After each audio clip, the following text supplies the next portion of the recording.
오늘 믿음의 닻을 내리자란 제목으로 말씀을 나누기를 원합니다. 우리 함께 옆 사람에게 인사하면서 시작합시다. 오늘 복 들어왔어요. 복 들어왔습니다. 어색하죠? 다시 말을 바꿔볼까요? 다시. 하나님이 복 주신대요. 여러분, 이 말씀이 좀 다소 어색합니다 오늘. 그런데 이 말씀을 통해서 하나님이 여러분에게 오늘 15장 말씀에 뭐라 했어요? 14절 말씀에 반드시 내게 복을 주고 복 주며 너를 번성하게 하고 번성하게 하리라 하셨나니, 이 말씀이 내 말씀이다라고 오늘 붙잡으셔야 됩니다. 이 말씀이요, 히브리서의 2000년 전에 바울 사도일 수도 있고 아볼로일 수도 있고 그 작자 미상의 서신자가 쓴 이 말씀이 오늘 여러분이 내 말씀을 받을 때 하나님이 주시는 분명한 영적인 물질적인 여러분 인생의 복인 줄로 여러분 믿으시길 바라요. 하나님께서 여러분 복 주시길 원하십니다. 요새 영화나 소설이나 이런 걸 많이 보다 보면 평행세계라는 이론이 굉장히 많이 등장하는데요. 제가 요즘에 최근에 영화를 본 적은 없지만 몇 년 전만, 10년 전만 해도 평행세계라고 해서 마블 영화 이런 걸 굉장히 많이 나옵니다. 그런데 이 평행세계는 우리 기독교랑 잘 맞지 않는 것 같아 보일 때가 있어요. 왜냐하면 우리 기독교 세계관은 과거, 현재, 미래가 직선적으로 가는 세계관이라고 우리가 생각하고 있거든요. 꼭 기독교가 아니더라도 과거는 바꿀 수 없고 타임머신도 없고 평행세계도 없는 것 같아요. 그냥 과거에 있었던 일이 오늘의 영향을 미치고 오늘이 있었던 일을 통해 미래가 직선적으로 이어진다고 우리는 생각을 합니다. 근데 저는요, 이 평행세계라는 시스템이 우리의 삶과 전혀 허무맹랑하게 다르지 않다고 저는 생각해요. 평행세계가 이 개념이 완벽히 작동하지 않더라도 우리에게 이런 다양한 평행적인 가능성을 가지고 우리가 살아간다는 거예요. 각 사람마다 인생의 길이 있습니다. 여러분이 30년을 사셨는지 50년을 사셨는지 모르겠어요. 여러분은 인생의 길을 걸어왔습니다. 근데 그 인생의 길 속에 하나님께서 여러분에게 택하신 100%의 뜻이 있어요. 우리가 목사님을 통해서도 들었던 말씀인데, 여러분을 통해 이루고 싶은 가장 완벽한 계획이 있어요. 이 계획이 이루어지는 게 100%라고 치면요, 만약에 쉽게 대통령으로 예를 들어 봅시다. 그 길을 갈 수도 있는데 못 갈 수도 있어요. 리더십이나 많은 사람을 통솔하는 힘이나 인간관계를 맺는 리더로서의 자질은 충분한데 그 길을 못 가잖아요? 그러면 좀만 덜 가서 구청장이 될 수도 있고, 아니면 회사의 임원급, 사장급이 될 수도 있고, 거기까지 못 간다면 인생 나지막히 늦지막히 뺑뺑 방황하다가 이거 하다가 저거 하다가 이리 만나 저 일이 만나 하다가 뭐가 많지 않아도 겨우 자기의 은사를 써서 마을의 이장님도 나쁜 건 아니죠. 좋은 건데 그런 걸 하면서 인생이 맞출 수가 있는 거예요. 그러니까 우리 인생이 펼쳐질 수 있는 가능성은 무한대예요. 내 인생도 결정이 되어 있냐? 너무나 많은 길이 있어요. 여기에 대해서 아브라함도 굉장히 많은 선택지가 있었을 겁니다. 아브라함에게 하나님께서 주신 약속이 있었어요. 거기에 본인도 마음의 논쟁이 있었을 거예요. 하나님이 분명 자녀를 내게 주신다고 했는데, 별보다 많고 모래알보다 많은 자녀를 주신다고 했는데 이게 맞을까? 이 마음의 논쟁이 붙는 거예요. 약속을 쫓아서 고향 아비 땅을 떠나 갈 바를 알지 못하고 가긴 갔어요. 가는 와중에 이게 맞나? 자녀가 생기나? 아니 뭐 안 생기면 어떡할 거야? 86세의 언약을 받았어요. 오늘 본문에 나왔지만 아브라함에게 약속을 하셨지만 86세쯤에 하나님께서 처음 그에게 약속을 주시고, 그때 이스마엘을 낳아요. 86세. 그럼 적어도 더 전이겠죠. 그럼 14년 이상을 기다리면서 몇 번은 마음의 갈등과 논쟁이 있었을 거예요. 이건가? 저건가? 내 종 엘리에셀을 상속자로 삼아야 되나? 아니면 내 조카 롯을 상속자로 삼아야 하나? 이 수많은 가능성 가운데 처음엔 이스마엘을 낳아야 하나? 아니면 그냥 말로만 나한테 위로해 주신 거지 진짜 자녀가 태어나진 않는 건가? 이렇게 고민을 많이 했을 거예요. 근데 수많은 가능성 가운데 하나님 뜻이 어떻게 이루어지는가? 이거를 제가 물리학에서 하나의 영감을 받아왔어요. 물리학. 사실 저도 정확히 이해 못한 바인데 제가 하나의 사진을 보여드리겠습니다. 사진을 하나 보여주시면 갑자기 과학 시간이 됐어요. 전혀 뜬금없어 보이는데 이 전기를 두 가지 슬롯이라고 합니다. 이 틈에 빛을 발사했습니다. 저거를 빛을 발사해 똑같고 전자를 발사해서 똑같아요. 전자를 쫙 발사하면 이렇게 파장이, 빛은 파장입니다. 입자가 아니라 파장으로 물결처럼 뻗어나가요. 파도처럼 뻗어나가면 뒤에 벽에 물줄기가 간섭하여서 어느 쪽은 많이 진해지고 어떤 쪽이 옅어지면서 계속 서로 간섭하는 무늬를 띠게 돼요. 이거를 파장의 간섭무늬라고 하는데요. 과학자들이 이게 너무 신기해서 좀 천천히 쏴보자. 입자를 쏘면 어떻게 될까? 딱 한 발씩 쏴보자 한 거예요. 그래서 빛 에너지를 한 발씩 쏘기 시작했어요. 그리고 또 다른 실험에서는 전자를 딱 한 발씩 천천히 쏘기 시작했어요. 그러면 분명히 한 발씩 쐈으니까 저 틈을 지나서 11자로 딱 꽂혀야 되잖아요. 근데 다음 사진을 보면 11자로 꽂히지 않고 계속 간섭무늬가 나타나는 거예요. 수십만 개를 쐈더니 이해가 되지 않는 거예요. 아니 한 발씩 쏘면 이 조그만 덩어리가 하나씩 꽂혀야 되는데 왜 저렇게 간섭하면서 중첩될까? 마치 물결처럼 왜 파도무늬가 또 나올까? 고민을 했습니다. 그러다가 과학자가 그래 저걸 좀 더 천천히 쏘면서 저기 관측기를 두자. 좌측을 통과하는지 우측을 통과하는지 동시에 저 두 가지 슬롯을 다 통과하는지 한번 보자 하면서 관측기를 설치해 왔어요. 그랬더니 결과가 다음과 같이 나옵니다. 다음 결과가 어떻습니까? 이제서야 갑자기 11자로 입자가 하나씩 박히기 시작하는 거예요. 이 과학자들이 놀라서 이건 자지러집니다. 아니 관측기 하나만 설치했을 뿐인데 저 실험을 수십 번 반복해도 계속 관측하지 않을 때는 물결 무늬가 나오고 관측만 하면 일자로 가는 거예요. 그래서 과학자들이 밝히기를 우리가 관찰하지 않으면 물결 모양으로 퍼지지만 파동으로 퍼지지만 관찰한 순간 전자가 입자로 변한다 라고 말을 했어요. 여러분 이해되세요? 저도 안 돼요. 과학자들도 이게 이해가 안 됐대요. 여러분 이해 안 됐어도 안심하셔도 됩니다. 과학자들도 이해 못한 걸 우리가 어떻게 이해해요? 그래서 과학자들이 뭐라고 하냐면 이건 신의 장난이다. 사람이 도저히 이거는 해석할 수가 없는 거예요. 신이 장난을 쳤다. 그리고 어떤 유명한 과학자 이렇게 말해요. 우주를 인간이 이해하려고 하지 마. 우주는 이해하는 게 아니고 우리가 받아들이는 거야. 어떻게 우주의 섭리를 우리가 이해하겠어? 했는데 그럼 저게 허무맹랑하고 그냥 과학적 이론으로만 나타나는 일이고 우리 삶과 전혀 관련 없는 일인가? 아니요. 여러분이 지금 주머니에 가지고 있거나 테이블에 올려두신 핸드폰이 하나씩 있죠. 스마트폰이. 그 모든 게 수억 개의 트랜지스터랑 반도체로 이루어져 있거든요. 그게 다 양자역학, 저 양자역학의 에너지가 방식이 다 들어있는 거예요. 입자와 전자, OX로 회로를 열고 닫았다면서 여러분 핸드폰이 작동하는 거예요. 여러분 이해되세요? 저도 안 됩니다. 괜찮습니다. 그러니까 이게 우리 일상에 굉장히 밀접한 일이라는 거예요. 과학자들도 놀라고 이제 일반인들도 이 정보를 공부하면서 놀랄 수밖에 없어요. 그리고 이렇게 생각합니다. 하나님이 일하시는 방식이 인간이 이해할 수 없는 방식이구나. 그리고 우주가 저렇게 움직입니다. 우주가 고정된 형태가 아니라 끊임없이 모양을 바꾸면서 재조합되고 우리가 본 것과 우리가 느끼는 것과 관찰한 것은 또 다른 거예요. 물질의 파동과 입자가 달라지는 거예요. 그리고 하나님이 우리 인생에 준 인생의 길을 이걸 접목해 보잖아요. 여러분의 인생의 길이 많은 가능성이 있습니다. 여기 목회자의 길로 가는 권순호 전도사가 있어요. 또 다른 모습에 세일즈맨으로 가는 권순호가 있어요. 영업하면 잘할 것 같지 않아요? 이러다가 갑자기 쓱 뭔가 들이밀면서 여기 한번 사인 한번 해보실래요? 딱 하면 사인 여러분 하고 계실지도 모르겠어요. 보험을 팔거나 갑자기 막 책을 팔거나 이러면 잘할 것 같죠. 그런 평행세계의 권순호. 그리고 또 다른 평행세계는 레크레이션 하는 권순호.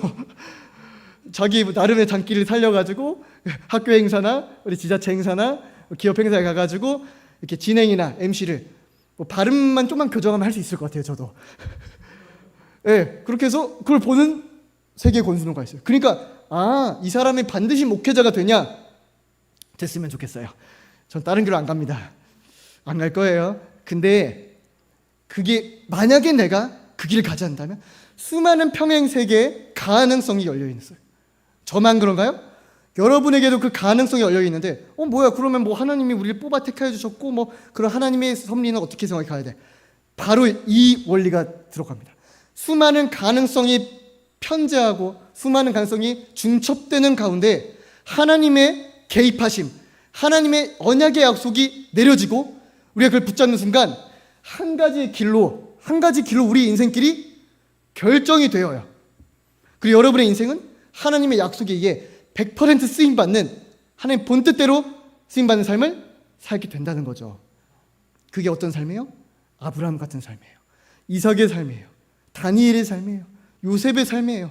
사드락 메삭 아벳네고, 느헤미야, 에스라, 수많은 선지자, 이사야, 예레미야, 바나바, 바울, 12 제자들, 마태, 마가, 누가, 베드로 같은 그 사람들이 하나님이 계획하신 그 본뜻대로, 큰 틀대로 따라갔기 때문에 한 가지 정확한 우연이 아닌 필연이라는 인생의 길로 그들의 인생이 하나로 점철되고 수렴된 것입니다. 저는요, 여러분들이요 100% 하나님의 뜻대로 쓰임받아야 된다고 생각해요. 그 뜻에서 좌우로 치우칠 게 아니라, 여러분 잠깐 방황할 수 있어요? 잠깐 넘어질 수 있어요? 괜찮아요. 망해도 돼요. 망해도 망한 게 아니에요. 넘어져도 다시 일어날 수 있어요. 실수해도 복구할 수 있어요. 그러니까요, 그 진리의 길대로만 여러분이 가고자 하는 믿음만 잃지 않는다면, 그 믿음만 굳게 붙잡는다면 여러분 반드시 약속의 땅까지 하나님이 인도해 주신다는 뜻입니다. 여러분 이를 믿으시길 바랍니다. 이 진리가 뭐예요? 예수 그리스도. 길이요 진리요 생명이니. 왜 길입니까? 우리가 가야 된 유일한 길, 나 외에는 구원받을 만한, 예수 그리스도의 이름 외에는 구원받을 만한 다른 이름을 우리에게 주신 적이 없으니 오직 예수 그리스도가 길이에요. 그 언약으로 가는, 그리고 생명이에요. 우리가 죽고 나서 너희가 나를 믿는 자는 죽어도 살겠고 살아서 나를 믿는 자는 영원히 죽지 아니하리니 너희가 이것을 믿느냐? 예수 그리스도가 생명이고 부활의 주인이시기 때문에 우리가 유일한 예수 그리스도를 붙잡을 때만 오직 영생에 이를 수가 있어요. 그 다음 진리.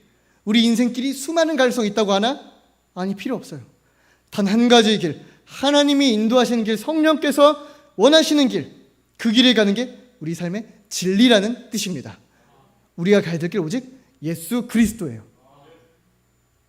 그때 히브리서 6장 16절처럼 사람들은 자기보다 더 큰 자를 가리켜 맹세하나니 맹세는 그들이 다투는 모든 일에 최후 확정이니라. 아멘이십니까? 최후 확정이라. 아까 제가 논쟁했어요. 논쟁, 그들이 다투는 모든 일.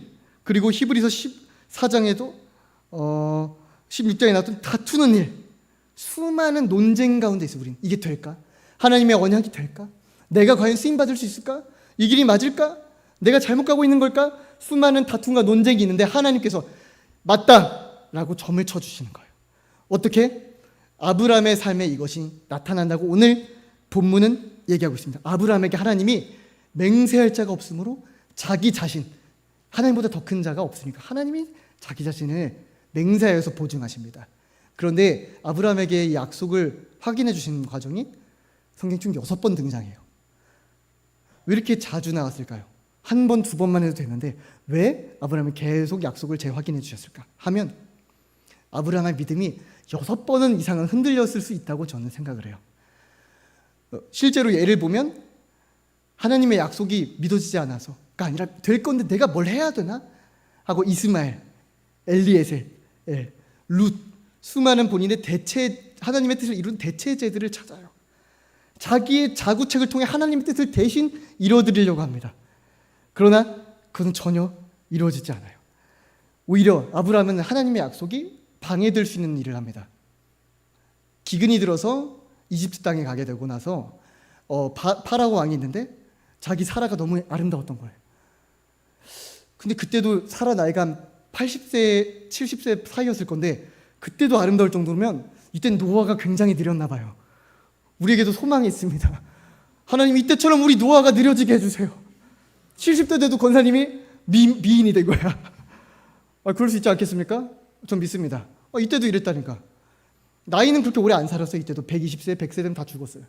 근데 노아가 얼마나 느렸으면 파라오가 와가지고 이방 땅에서 온 여인이 있는데 너무 이쁩니다. 아브라함의 아내입니다. 하고 데리고 간 거예요.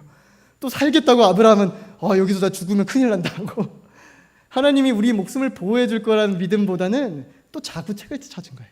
이때 아브라함의 믿음은 하나님보다는 내 능력을 좀 더 믿었던 것 같아요. 그래서 누이긴 합니다. 뭐 친척으로 보면 누이긴 한데 아내란 말 하지 않아요. 아내는 그대로 잡혀갑니다. 이대로 만약 파라오랑 결혼을 하게 되면 하나님께서 야 아브라함아 내가 네 아내로 줬고 네 사라를 통해서 열국의 아비가 된다 했는데 왜 갖다 줬냐 하면서 큰일 날 수도 있잖아요. 하나님의 약속과 정반대 아닙니까? 하나님의 약속 방해한 거 아니에요? 그냥 넌 안 되겠다. 약속 끊어. 내가 너 믿으면 안 돼. 야, 끊고 너 하지 마. 이러지 않으셨다는 뜻입니다. 두 번째, 아비멜렉이라는 왕을 만나고 나서도 똑같이 아브라함이 자기 아내를 누이라고 합니다. 그래 이번에도 살아야 돼. 얼마나 무서웠으면 그랬을까요? 좀 그래 이해를 한번 해보려고 제가 노력을 해봤어요. 그래 얼마나 무서웠을까? 그쪽 분위기가 얼마나 막 죽이고 죽이는 아말렉 시대잖아요. 그때가 그래서 그랬납다 하고 납득을 해봤어요. 그런데도 불구하고 하나님은 그들의 꿈에 나타나셔서 남편이 있는 자다 건들지 말아라. 아비멜렉의 집안의 모든 태를 닫으시고 하나님이 그들을 보호하신 거예요.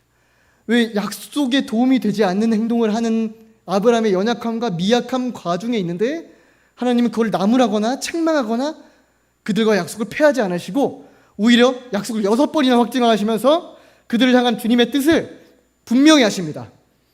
하나님께서 여러분의 믿음이 흔들릴 때요 꿈에 나타나시거나 주변의 사람을 통해서거나 상황을 통해서 그 말씀을 통해서 그리고 하나님의 살아계신 생생한 능력을 해서 여러분은요 그 약속을 확증해 줄 줄로 믿으셔야 돼요. 하나님이 여러분을 흔들리게 내버려 두신 분이 아니고 넘어졌다고 흔들렸다고 낙심했다고 여러분을 버리는 분이 아니에요. 내가 너를 버리지도 떠나지도 않겠다라고 말씀하시는 하나님이십니다. 그 하나님을 믿는다면요 우리가 너무 주눅 들어있을 필요는 없어요. 하나님의 뜻에 내가 위배돼서 끝장나면 어떡하지? 내가 하나님 뜻을 못 이뤄드리면 어떡하지? 이대로 낙오되면 어떡하지? 아니요. 여러분이 그 언약을 붙잡고 나아간다면 하나님의 어떠한 방식을 통해서라도 여러분을 그 약속의 땅 가나안 땅까지 이끌어내시는 분명한 견인하심이 있다는 사실입니다. 히브리서 6장 17절 하나님은 약속을 기업으로 받는 자들에게 그 뜻이 변하지 아니함을 충분히 나타내시려고 그 일을 맹세로 보증하셨나니 하나님은 약속을 기업으로 받는 자들 누구예요? 옛날엔 아브라함이고 지금은 이곳에 앉아 계신 여러분들이에요. 하나님께서 여러분의 약속을 기업으로 상급으로 주셨어요. 그 약속을 우린 이루는 과정 안에 있는데 우리 마음이 흔들릴 수 있어요.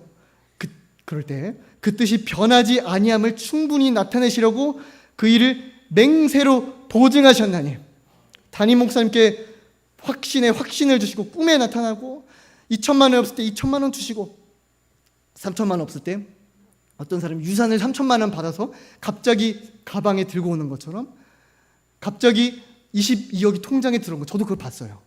삼산동에 있는데 카카오톡방에 카톡 울리는 거예요. 뭐지?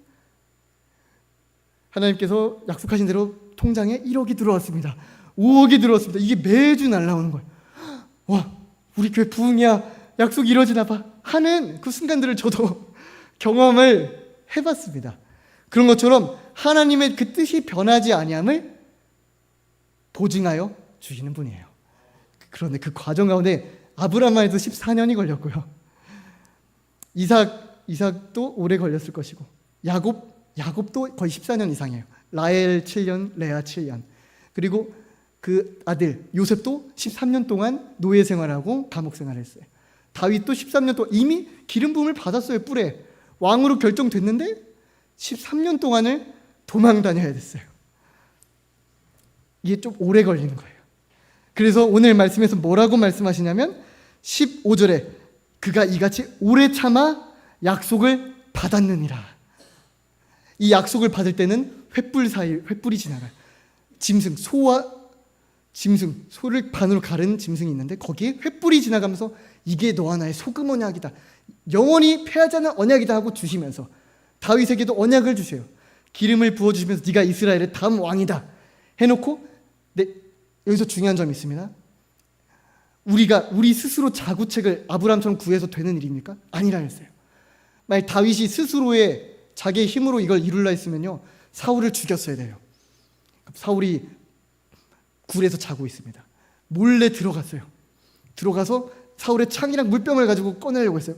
내 옆에는 부하가 다윗 왕이시여, 여기서 제가 한 번만 꽂으면 두 번 꽂을 필요도 없이 이 사람 죽습니다. 자, 한 번만 관자놀이를 탁 치거나 심장을 꿰뚫잖아요, 바로 죽어요. 하나님께서 사울을 당신의 손에 붙였습니다. 이제 당신 왕이 될 차례예요. 내일 바로 대관식 올리면 돼요. 기회가 왔어요. 근데 만약에 다윗이 자구책을 써서 내가 내 힘으로 왕이 돼야겠다 하면, 잘됐다, 잘 찔러보자, 그래 찔러봐, 하나 둘 이랬을 건데, 다윗은 그렇게 하지 않아요. 하나님이 기름 부어 세우신 왕을 우리가 죽여서 안 된다. 이 일을 이루셔도 하나님께서 전쟁에서 그를 죽게 하실 것이지, 우리가 우리 힘으로 기름 부으신 자를 죽이면 안 된다. 다윗은 전적으로 하나님의 언약을 신뢰한 사람이었어요. 그래서 하나님 마음이 합한 사람인 거예요. 우리는요, 아브라함은요, 사실 우리는 연약한 인생이잖아요. 우리 시원하게 오픈해서 말하면 우리는 우리 약속을 이루기 위해서 우리의 자구책을 찾아요. 내가 이걸 하면 약속이 이루어지겠지, 내가 이 자격증을 따면, 내가 이런 노력을 하면 되겠지 하면서 우리가 계산을 하고 우리가 우리의 삶을 설계합니다. 그런데 그렇게 해서 일이 진행이 될까요? 전혀 하나님의 약속과 하등 아무런 관련이 없게 됩니다. 다윗이 그렇게 계속 쫓기다가 어느 날 사울이 죽고 헤브론에서 몇 년 동안 통치하다가 7년 뒤에 하나님의 때에 왕이 자연적으로 떠밀려서 세워지지 자기가 내가 왕이다라고 한 적이 없어요. 아브라함도 수많은 세월 동안 자구책을 썼지만 결국에는 99세가 돼서 13년을 기다려서 자기가 아무것도 스스로 할 힘이 남아있지 않을 때 하나님이 우리 힘을 다 빼세요. 우리 힘으로 할 수 있는 게 아무것도 남지 않을 때까지 우리를요 몰고 가십니다. 하나님은요 사람이 이룰 수 있는 일을 약속하지 않으십니다. 그리고 사람이 그 일을 이룰 수 없는 극한의 환경까지 몰아가십니다. 우리가 익히하는 그 선교사님도요, 인도네시아에서 학교를 세우라고 해놓고 췌장에 혹을 허락하신 거예요. 뭐예요, 하나님? 그 수술이, 췌장이 가장 어려운 수술이래요. 그러니까 암이 발병하면 몸에 암이 발병하면 안 되는데 췌장은 완전히 절개를 해내야 되거나 방법이 없어요. 근데 혹이 생긴 거예요. 하나님 약속은 뭐예요? 수술을 했는데 그 고려대학교 의사님이 이래요. 이게 잘 되면 살 수도 있는데 잘못되면 이게 틈이 열려서 거기서 이게 셀 수가 있습니다. 이게 새면요 평생 관을 꽂고 살거나 큰일 날 수도 있습니다. 수술을 했어요. 수술하니까 안타깝게도 그게 찢어진 거예요. 끝났구나 하고 14일 동안 밥도 먹지 못하고 누워있어요. 하나님 그 약속은 뭐예요? 인도네시아에 학교를 세운다면서 왜 이 타이밍에? 그때 하나님께서 힘을 다 빼신 거예요. 내 힘으로 아무것도 할 수 없구나. 그리고 기도했대요. 남편 선교사님은 하나님 꼭 살게 해주세요 하고 마지막 기도가 바뀌어요. 비록 살리시지 않으신다 하더라도 하나님께 맡기겠습니다. 아내 선교사님은 처음에는 하나님 뜻대로 하겠습니다, 하나님 뜻대로 맡깁니다 해놓고 마지막에는 꼭 살려주세요 우리 남편, 눈물로 기도하게 해요. 둘의 기도가 바뀌죠. 그때 14일 만에 완치가 되게 하십니다. 그리고 인도네시아에 가서 여러 가지를 봤는데 도저히 불가능한 환경인 거예요. 무슨 대학교는 무슨 몇십 년 동안 대학교가 세워진 적이 없대요. 기독교는 무슨 말도 안 되는 거래요. 근데 비자까지 발급이 안 돼서 한국에 몇 달간 돌아와서 체류합니다. 아이들이 이제 막 투정 부립니다. 아빠, 우리 기말고사 어떻게 해요? 우리 미래는 어떻게 책임질 거예요? 그리고 친아버지가 오셔서 이렇게, 아니 아들아 너 그러지 말고 너 대학 좋은 데 나왔잖아. 국내에서 네 역사학과나 무슨 중동학과 이런 거 좀 해보면 어떻겠니? 약속이니 그거 하지 말고 충분히 선교사 생활 했으니까 여기서도 좀 잘 해봐. 그러니까 아빠 저한테 그만 간섭하시고요, 제가 알아서 할게요. 그러니까 며칠 뒤에 와서 이렇게 얘기했대요. 야 너 이놈아, 너 사람들한테 내려놓음이니 뭐니 이런 말 해놓고서 너는 뭘 내려놨다는 거냐? 이랬다는 거예요. 뭘 내려놔서 너는? 그래서 가족이 자기 모습을 가장 잘 본다면서 그렇구나, 내가 내려놓지 않았구나. 이런 얘기를 하시더라고요. 그 과정을 통해서 우리 힘을 다 빼시더라는 거예요. 우리가 할 수 있는 모든 가능성을 다 배제시킨 다음에 하나님은 인간을 통해서, 아브라함을 통해서, 사라를 통해서 약속을 이루셨다는 거예요.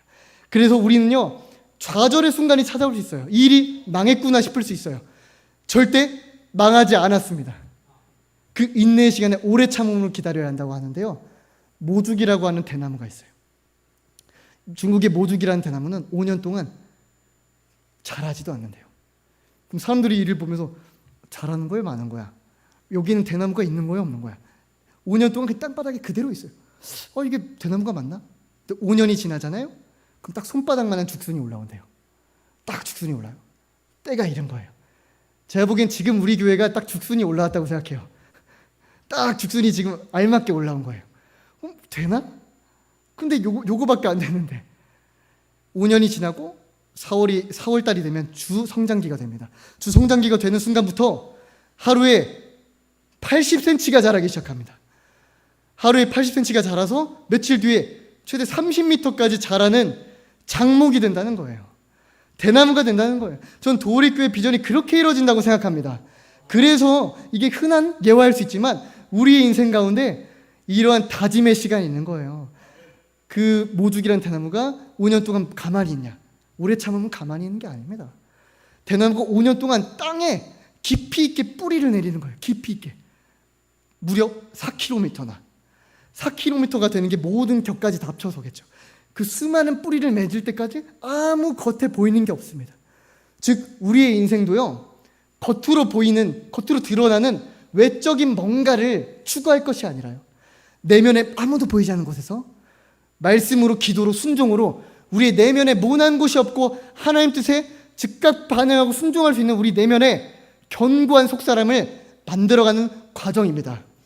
여러분의 마음속에 모난 부분을 하나님 깎으시고요, 순종하지 못하고 고집 부렸던 것들이 그날이 가까운 오늘이라 일컫는 날에 서로 피차 권면하여 마음이 바로와 같이 완고하게 되지 않도록. 우리 마음이 완고할 때가 있어요. 이 정도는 내가 해도 되잖아. 하나님 이건 내가 좀 해도 되잖아요. 이건 내 뜻대로 좀 할게요 하는 부분이 있어서요. 그 모든 부분을 도려내시고 말씀으로 깊이 있게 채우시고 불과 2km, 30m짜리 우리 안에 거장을 하나님께서 지금 만들고 계시다는 거예요. 여러분 안에 지금 30m짜리 영적 거인이, 영적 강력한 장수가 만들어지고 있음을 믿으시길 바랍니다. 그것이 키우다 보면 때가 이름에 인내로 씨를 오래 뿌린 자들은 기쁨으로 단을 거두리로다. 인내로 그 씨를 뿌린 자들은 기쁨으로 단을 거두리로다 하는 추수의 때가 반드시 이를 줄로 믿습니다.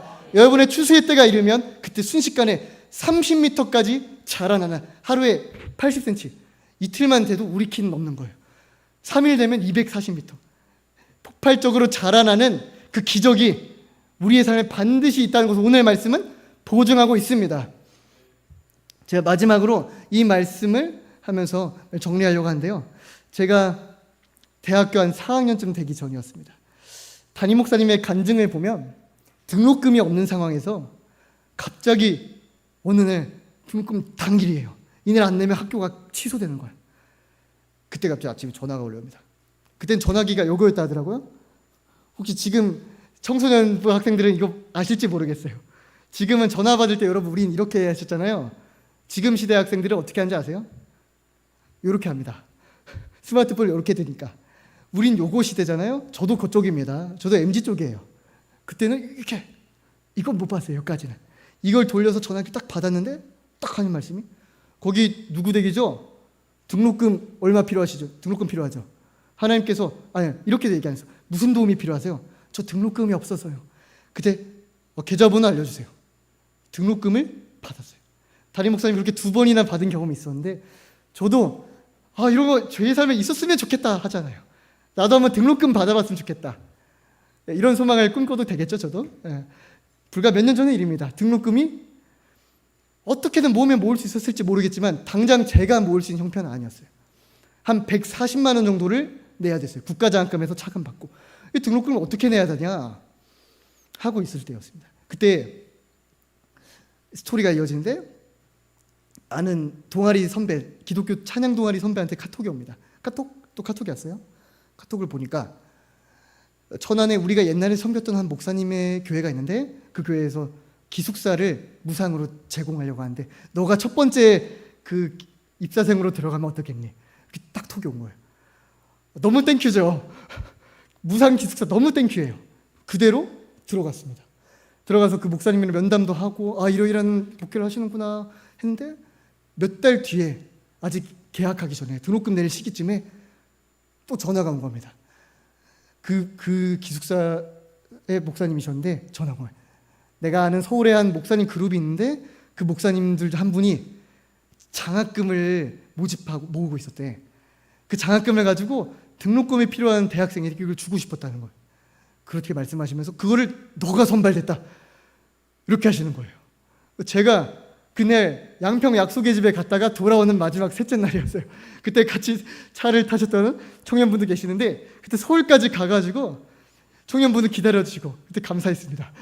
기다려주시고 제가 서울에 가서 생전 처음 만난 목사님을 만나가지고 거기서 같이 쭈꾸미 비빔밥을 먹으러 갔어요. 쭈꾸미 비빔밥 너무 맛있더라고요. 맛있게 먹고 이러이러한 목회를 하신 거예요. 근데 그분도 개척교회였어요. 그분도 삼각교회였어요. 그분도 교인이 그렇게 많아 보이지 않았어요. 그런데 그 교회에서 자랐던 한 청년이 어렸을 때 도움을 받은 기억이 있어서 대학교 때 자기가 대기업에 취직해서 돈을 꾸준히 헌금하는 거예요. 이런 방식으로 나처럼 도움을 받을 수 있도록 나중에 힘든 학생이 있으면 지원해 주시라 하고 모은 장학금을 할렐루야 제가 받게 된 겁니다. 그러면서 너무나 기뻤고 너무나 감사했던 경험이 있습니다. 하나님께서는요 우리의 안고섬을 아시고 우리의 필요를 채우시는 분이십니다. 근데 그 방식과 때가 뭐냐? 나는 몰라요. 내일 일은 난 몰라요. 하루하루 살아요. 여러분 내일 일 알아요? 미래 어떻게 될지 알아요? 아무것도 몰라요. 수많은 가능성 중에 우리는 단 하나의 길로 가고 있지만 그것이 뭔지 정확히 모릅니다. 하지만 하나님은 그 필요와 때를 따라 우리가 예상치 못하는 방식으로 채워주신다는 뜻입니다. 이게 얼마나 강력하냐면 여러분 이걸 계획할 수 있어요? 내 등록금이 부족한데 이 무료 기숙사에 들어가면 아는 목사님을 통해서 이렇게 돈을 받아야지. 여러분 계획할 수 있어요? 이렇게 설계조차도 할 수가 없어요. 상상도 할 수 없는 일이에요. 아브라함이 아들을 낳는 것 수많은 가능성을 다 점쳐봤어요. 이건가 저건가 이건가 저건가 다 아니에요. 다윗이 왕이 될 수 있는 가능성. 사울을 내가 죽여야 되나? 내가 예루살렘으로 폭동을 일으켜서 폭동이 아니죠. 그거는 혁명이겠죠. 혁명을 일으켜서 내가 왕이 돼야 되나? 사람들은 다윗이 나를 더 좋아하는데 사울만 몰아내면 돼. 그런 인간적인 방법을 찾지 않아요. 자기가 계획한 대로 하지 않아요. 오직 그날 하루에 주시는 하나님의 말씀에 순종할 때 때가 이르면 그 약속이 이루어지는 거예요. 우리 인생도 그럼 마찬가지겠죠? 여러분이 열심히 자구책을 찾아서 될 일이면 우리가 이루면 되지 어떻게 하나님이 이루면 되겠어요? 하나님은요 사람이 잘했다라고 자랑하는 일을 절대 일어나지 않게 하기 위해서 어떻게까지 하시냐면요 미련한 자를 택하사 지혜로운 자를 부끄럽게 하시고 약한 자를 택해서 강한 자들을 부끄럽게 하시는 하나님이세요. 왜? 하나님의 이름만이 영광을 받게 하기 위해서 사람이 했다 하지 않고 오직 이는 능도 아니고 힘도 아니고 성령으로 인한 일임이니라 이렇게 만세 가운데 만국에 선포하시길 원하시는 분이십니다. 하나님은 기적의 하나님이고요 그 약속은 반드시 성취돼요. 그래서 이 마지막에 사진을 보시면 사진 한번 넘겨주시겠어요? 이게 유명한 영국 대형 박물관에 소장된 키루스 실린더라는 겁니다. 키루스는 고레스예요. 70년 동안 이스라엘 백성들이 하나님의 약속대로라면 에스라서에 예레미야서 이렇게 말씀하세요. 예레미야서 29장 10절에 여호와께서 이와 같이 말씀하시니라 바벨론에서 70년이 차면 내가 너희를 돌보고 나의 선한 말을 너에게 성취하여 너희를 이곳으로 돌아오게 하리라. 이 약속을 주셨는데 정확히 70년이 지나서 이스라엘 백성은 예루살렘의 성전을 건축하고 거기서 하나님께 성전을 봉헌하는 일이 일어납니다. 역사적으로도 역사학자가 발견한 결과 BC 586년에 바벨론의 예루살렘 성전이 완전히 파괴됨. 586년에 파괴됐어요. 예루살렘 성전이. BC 516년 정확히 70년이 지나서 유대인들이 예루살렘 성전을 재건하여 봉헌한 일이 일어났습니다. 역사학자들은 이를 믿지 않았어요. 그런데 1879년에 지금 여러분 보시는 이 키루스 실린더가 발견된 거예요. 여기에 내용을 보니까 성경의 내용과 일치해요. 나는 바벨론을 평화롭게 정복했다. 내가 사로잡아왔던 이주민들을 그들의 본향으로 돌려보냈으며 그들의 신전을 재건하도록 허락했다 라고 역사적으로 증명돼서 지금 현재 영국의 박물관에 이것이 전시되어 있습니다. 여러분, 하나님은요, 인간의 연약함과 망함과 실수에 무관하게 70년 만에 당신의 계획, 주님의 계획을 반드시 이루시는 분이십니다.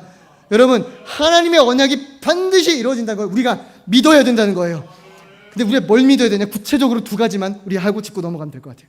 첫 번째, 오늘 말씀에 나온 것처럼 그 약속을 기업으로 받는 자들에게 그 뜻이 변하지 아니함을 나타내십니다.